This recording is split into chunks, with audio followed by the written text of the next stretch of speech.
السلام علیکم۔ یا اللہ رحم، کراچی میں پراسرار وبا پھوٹ پڑی۔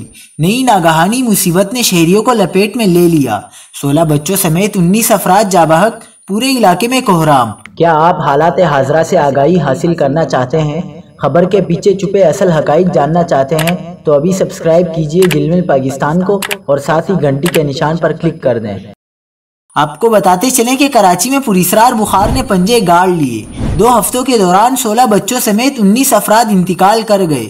کراچی کے ضلع کیماڑی کے محمد علی لاغاری گوٹ میں پراسرار اموات سامنے آئی ہیں، جس میں 2 ہفتوں کے دوران 16 بچوں سمیت 19 افراد بخار کے باعث انتقال کر گئے ہیں۔ علاقہ مکینوں کے مطابق 30 سے 35 بچے اب بھی بیمار ہیں۔ انہوں نے بتایا کہ فیکٹریوں کے دھوئیں کے باعث انہیں سانس لینے میں دشواری ہوتی ہے۔ ضلعی ہیلتھ آفیسر کیماڑی ڈاکٹر عارف کا کہنا ہے کہ اموات کی وجوہات جاننے کی کوشش کر رہے ہیں۔ سیمپلز لینے کے لیے کیمپ قائم کر کے ڈاکٹرز کو تعینات کر دیا ہے۔